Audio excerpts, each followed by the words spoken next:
What does 2001 and the 2025 F1 season have in common?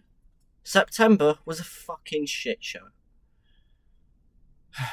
Hopefully October will be better. It's not off to a good start. The Singapore Grand Prix was yesterday, and we're going to break it down. And by it, I mean the big moments that the F1 TV director decided to show. And some that they didn't. One that they didn't. Norris gets a good start. He pulls up towards Piastri, moves to the inside into turn 1 and down to turn 3. And he hits Verstappen and Piastri. Piastri whinges that he wants McLaren to give him the position back. They decide not to. Although, to be honest, it was fun. And we can all agree it was fun. So, let's break down what happened. If you look at the video carefully, he does just drive into the back of Verstappen. And he also simultaneously gets a snap of oversteer and hits Piastri. It's difficult to say who's in the right, and people have been arguing all over social media about who is in the right. I think it's fun.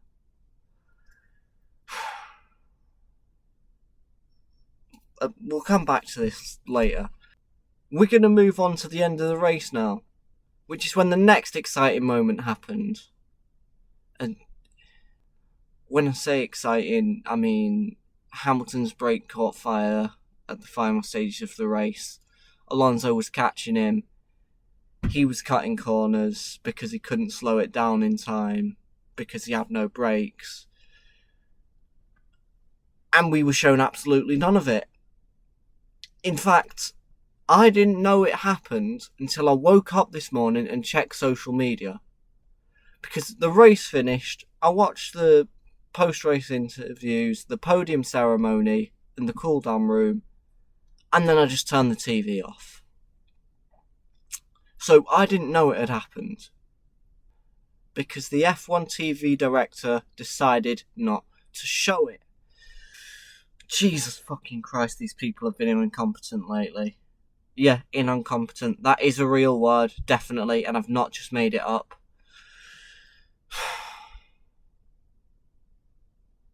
Fuck's sake. I don't want to see McLaren celebrating winning the Constructors' Championship, because I know that's happened. I don't need you to show me it's happened. I want to see what's going on in the race. If they cut to a crowd shot one more time, or a shot of one of the driver's girlfriends. Right, we can't fucking see it. But down here, I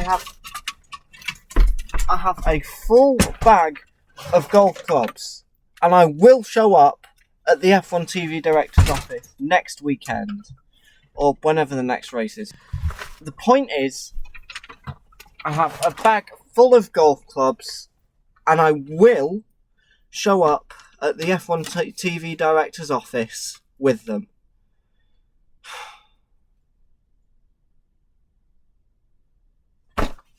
Right.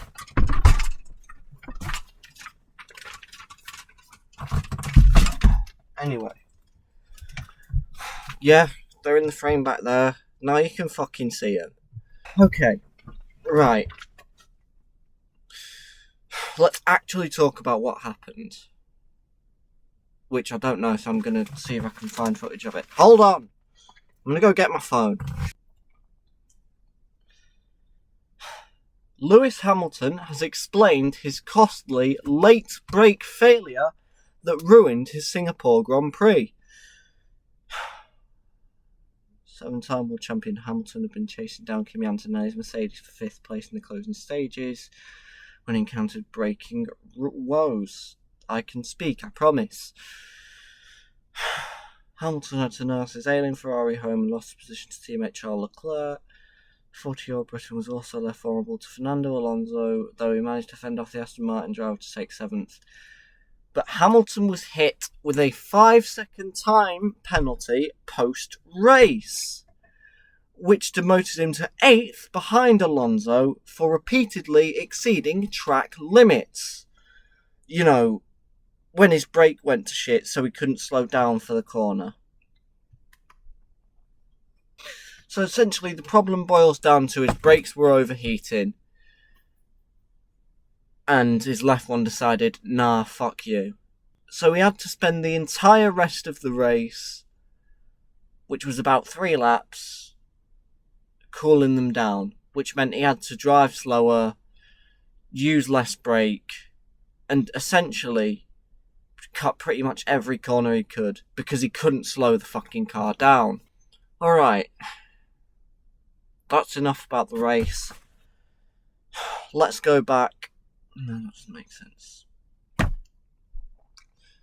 Alright, that's enough about the end of the race. Let's go back to the start and the incident between Lando Norris, Max Verstappen and Oscar Piastri.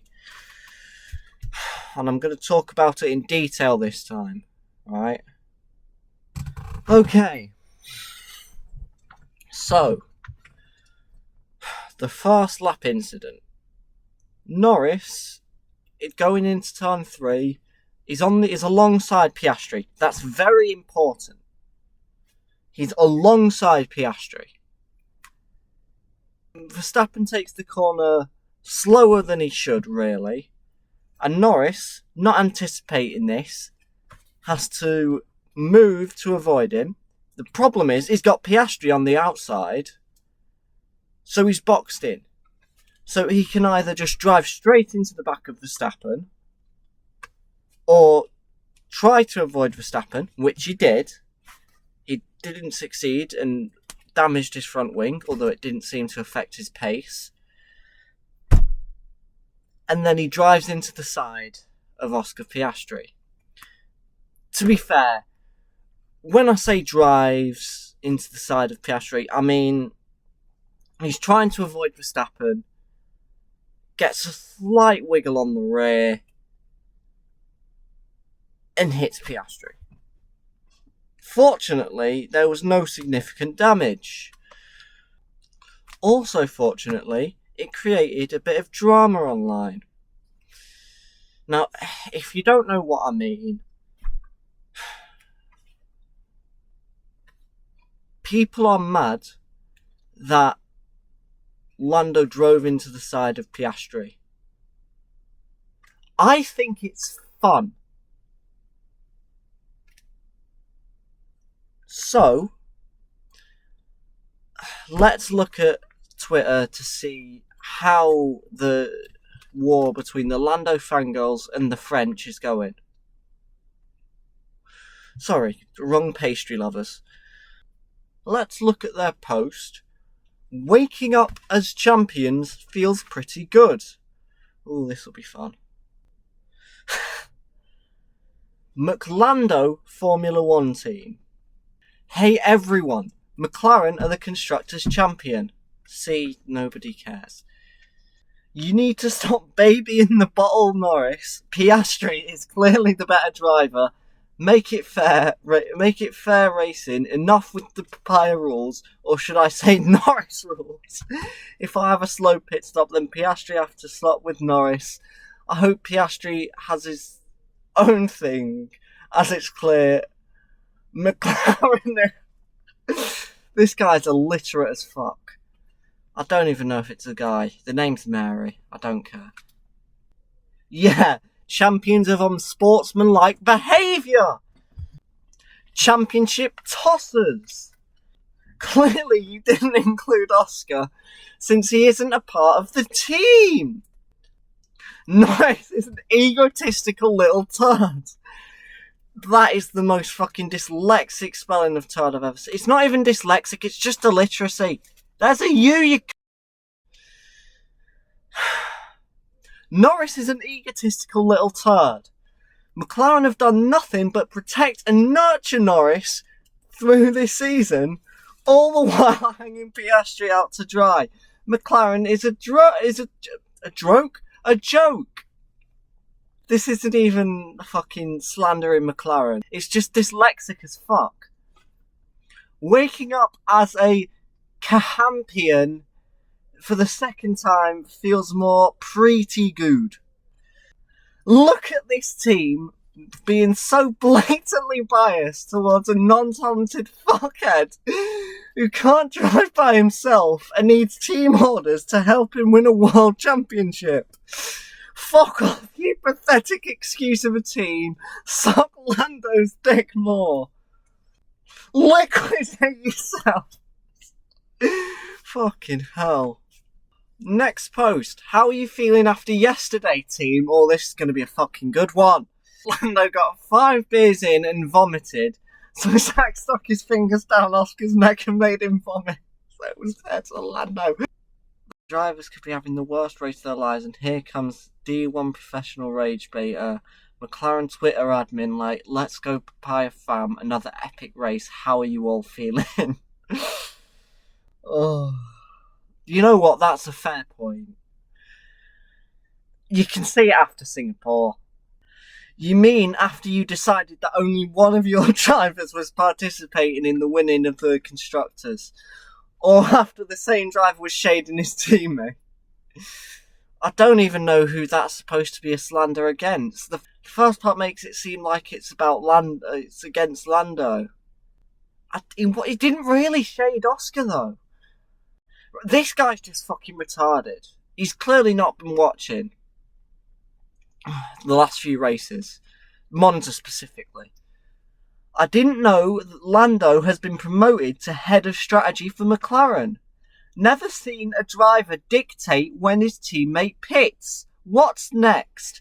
Lando choosing which type of tyre Oscar puts on his car. Let's flash back to Monza quickly and just see what happened there.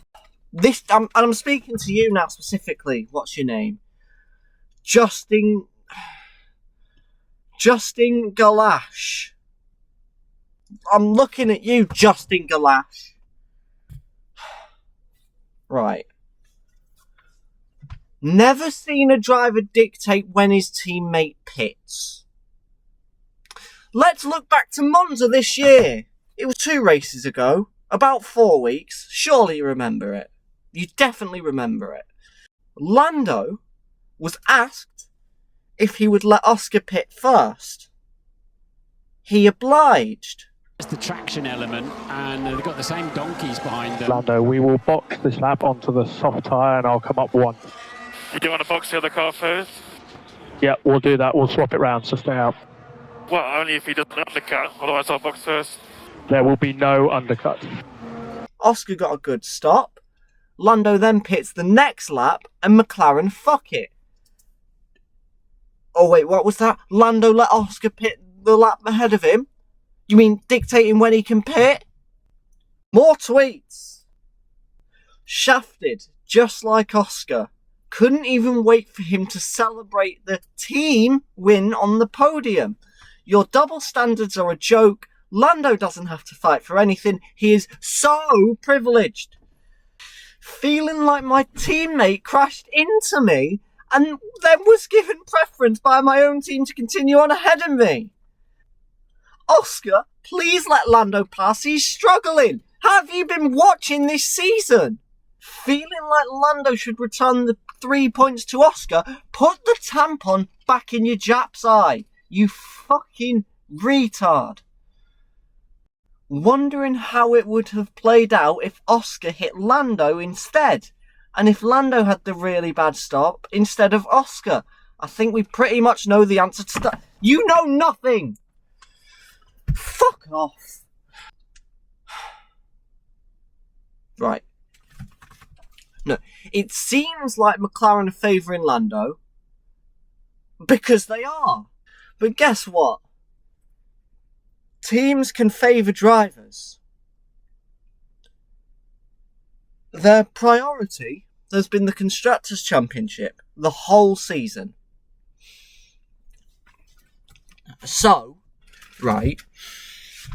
So, when they no longer need to prioritise the constructors because there's no significant damage and they're already in position to win it, they're not gonna fucking prioritise it, are they?